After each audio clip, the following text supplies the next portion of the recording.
Moving the negotiation from Qatar to Turkey would harm, not help, the Afghan peace process. Last weekend, the US Special Representative for Afghanistan Reconciliation Zalmay Khalilzad shared with Afghan President Ashraf Ghani, Afghan opposition and civil society leaders and Taliban negotiators a new plan for the ongoing peace process. The proposed roadmap calls for a United Nations-led international conference with regional participation to be held in Turkey later this month to oversee the establishment of an interim government and the signing of a power-sharing agreement between Afghanistan's political factions, including those that do not currently have a seat at the negotiating table and the Taliban. The proposal is the first action taken by the Biden administration to revive stalled peace talks before May 1st, when the last 2,500 US troops are due to leave Afghanistan under a February 2020 deal struck between the Taliban and the former Trump administration. The intra-Afghan talks currently taking place in Doha between the Afghan government and the Taliban, which began last September with high hopes on the back of the US-Taliban agreement, are increasingly viewed as unable to deliver on this timeline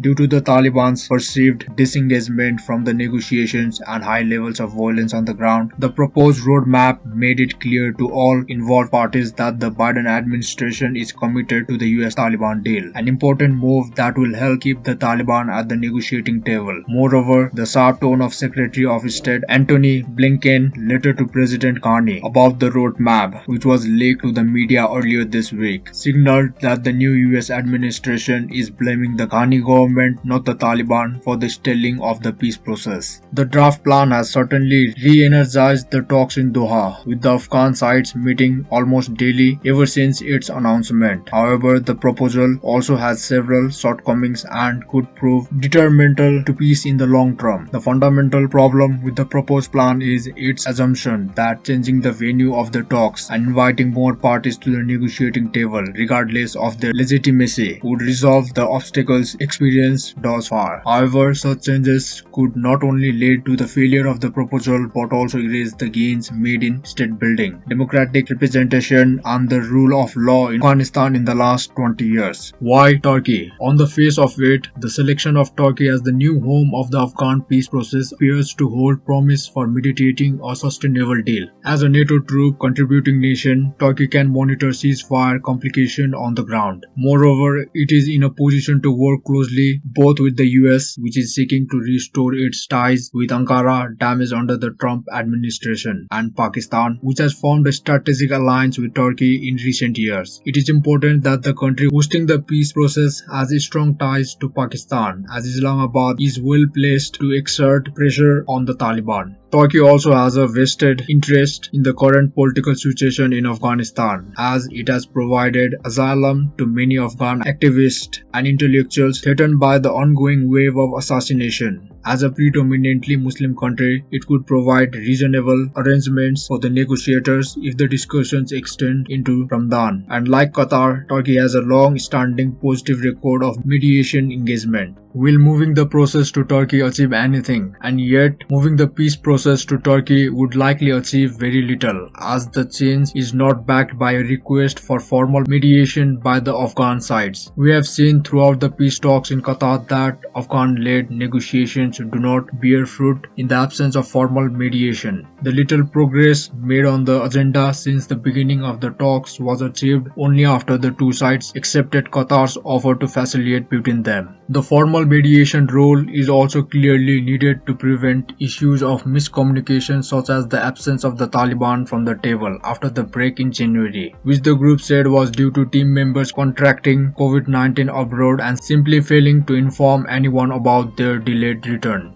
As there has been no indication that Ankara has been asked to formally mediate between the two sides, it is unrealistic to expect any new talks in Turkey to present quick and positive results. Furthermore, moving the talks to Turkey is not necessary to secure Ankara's support for the process. Turkey is one of Qatar's closest allies and it enthusiastically supported many of Doha's past mediation efforts. Turkey may even prefer for the talks to remain in Doha, as it would not want to erase the gains already made there or damage its relations with Qatar. Members of both Afghan sides have spent several months working to establish informal points of dialogue and developing the foundation of mutual understanding. Resetting the process and starting again in Turkey erases the vital gain in confidence building, whose importance should be overvalued in such a complex and polarized conflict. A regional solution. Another problematic aspect of the Biden administration plan is its emphasis on regional participation. While the proposed inclusion of representatives from regional stakeholders Iran, India, Pakistan, Russia and China in the peace talks helps Biden demonstrate its commitment to multilateralism, it also signals that the US believes that the solution to Afghanistan's problems will come from the region, a notion that most Afghans despise. Moreover, the clumsy way the call for regional participation was put forward raises question about how well thought out the entire roadmap was. Indeed, the US presented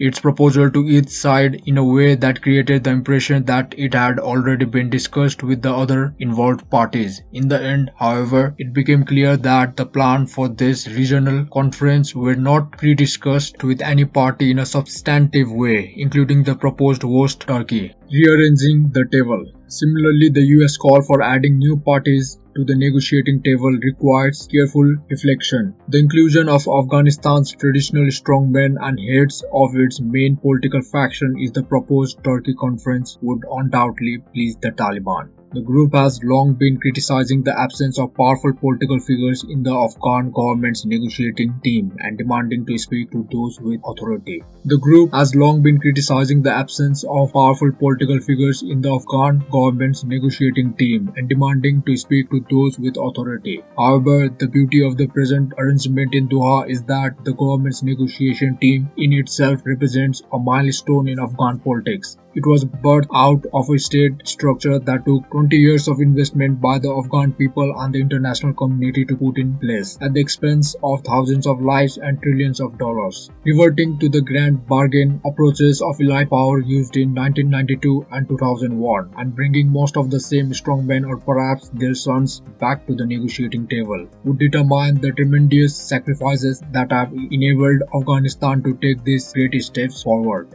Despite all the shortcomings of the state at the moment, most Afghans agree that institutional structures that were built in the last 20 years have reduced the dominance of strongmen over the country and brought them under the rule of law.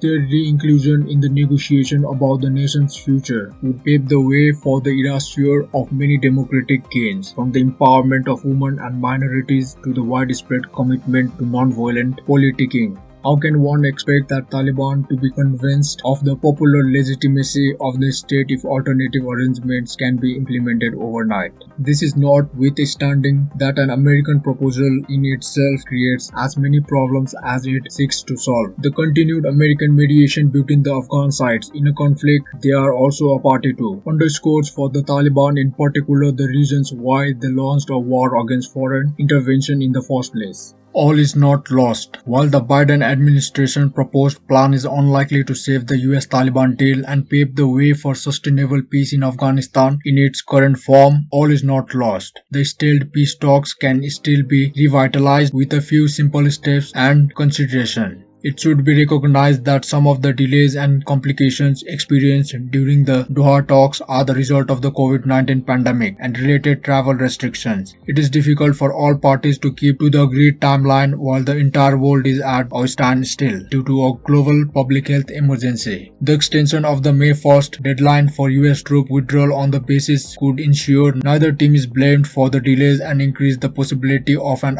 agreement being reached. An international conference aiming to support rather than substitute the ongoing Doha process could also be convened jointly by the UN, Turkey and Qatar to help move the intra-Afghan negotiation forward. Meanwhile, Turkey could be incorporated into the Doha process through the host country support group, which currently includes Germany, Indonesia, Norway and Uzbekistan. Some form of formal mediation or facilitation by the host supported by the group is a must, given the experience of the last 6 months. Lastly, the US could be encouraged to remember the losses it experienced in the past when it attempted to complete complex interventions on short timeline. When Washington focuses on deadlines rather than the needs of recipient countries, it risks committing grave and destructive mistakes. If the Biden administration stops focusing on the short-term gains of keeping to the set deadlines and instead prioritizes creating the most suitable conditions for sustainable peace, a sustainable intra-Afghan deal can be reached in due time. The ongoing process in Doha presents the most important opportunity in 20 years to achieve sustainable peace in Afghanistan. The US and the international community should support rather than hinder these efforts.